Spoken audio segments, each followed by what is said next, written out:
Hello, Math 7. This is Lesson 1-7, which talks about algebra and equations.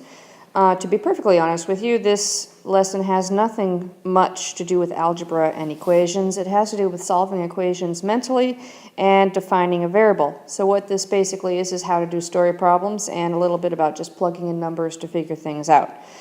Please take a note of the vocabulary for this particular lesson, the definition of an equation, and what does it mean when you are defining a variable. The definition of an equation is pretty simple. It's a mathematical sentence that contains two expressions separated by an equal sign. So an equation is any mathematical sentence that has an equal sign in it.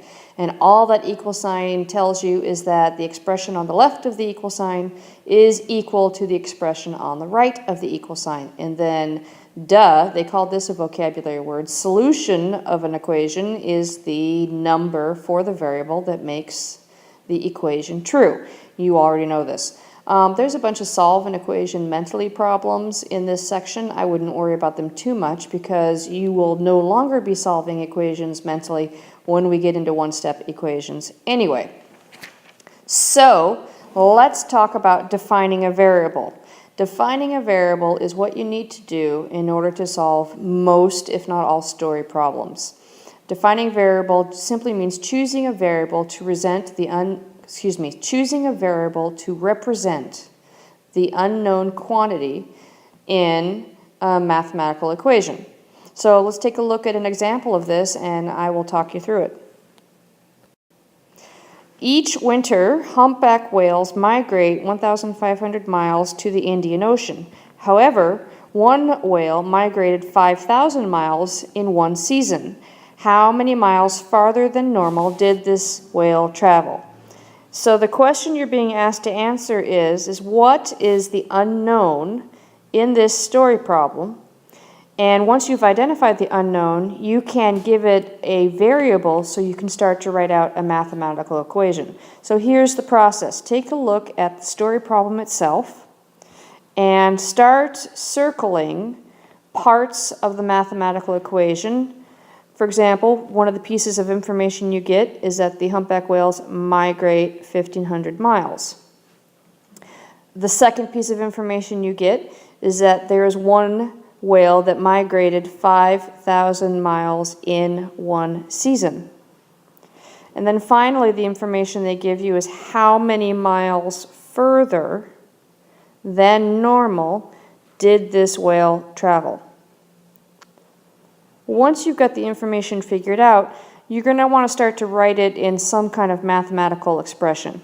So humpback whales traveling 1,500 miles would be considered the normal migration.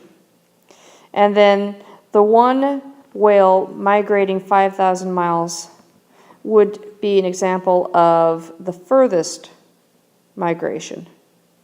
You see how this is on the other side of the equal sign? That's what you have to watch out for. Then finally, in order to compare the normal migration to the furthest migration, there's one more part you need to know, which is how many miles further than normal. So you now know that the problem you're trying to solve is the normal migration plus the miles further is equal to the furthest migration. And stop for a second and ask yourself if that makes sense. Once you see that it does, you're going to start defining a variable. And in this case, your variable is going to represent the one part of the equation that you don't know yet.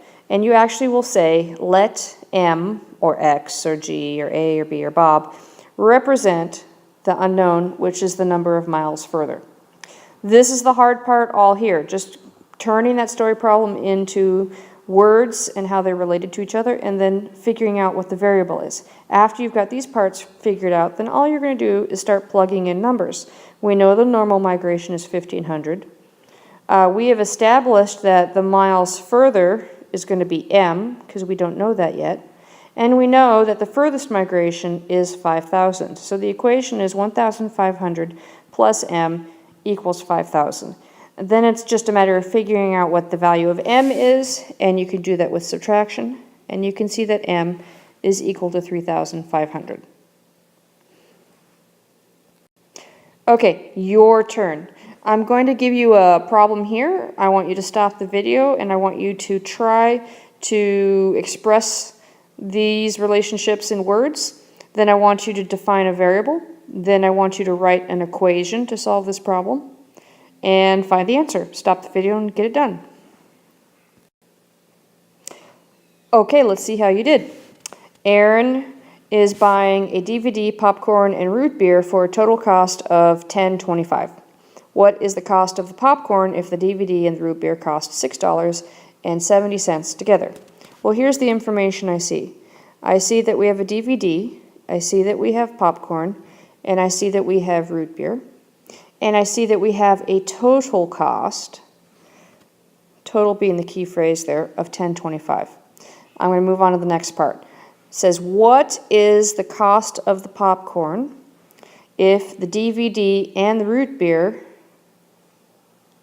cost $6.70 together? So what I'm seeing here, if I were to write this out as words, is the cost of the DVD plus the cost of the popcorn plus the cost of the root beer is equal to $10.25. I am also seeing that the cost of the DVD and the root beer together cost $6.70. So I can actually rewrite this as $6.70 plus the cost of the popcorn is equal to $10.25. At this point, I can define a variable. So we're going to let P equal the popcorn. So let's just plug some stuff in.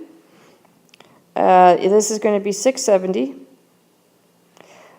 plus P is equal to $10.25. This is the correct answer for writing the equation. I know that a lot of you probably just right off the bat wrote $10.25 minus $6.70.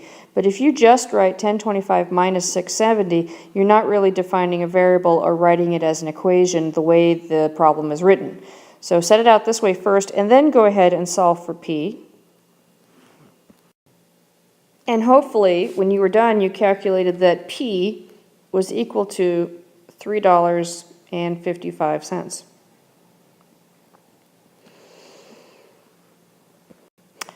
Okay, that was lesson 1-7. We are going to go as far as lesson 1-10, which means that you are getting really close to the end of the chapter and you're getting really close to the chapter test. So I want you to think about how successful you've been on previous math chapter tests and read this quote. If you have not been successful on chapter tests in math in the past, it's time to start thinking about what you can do to prepare for this one, and come and see me if you need any help. That's all I have for you. Bye.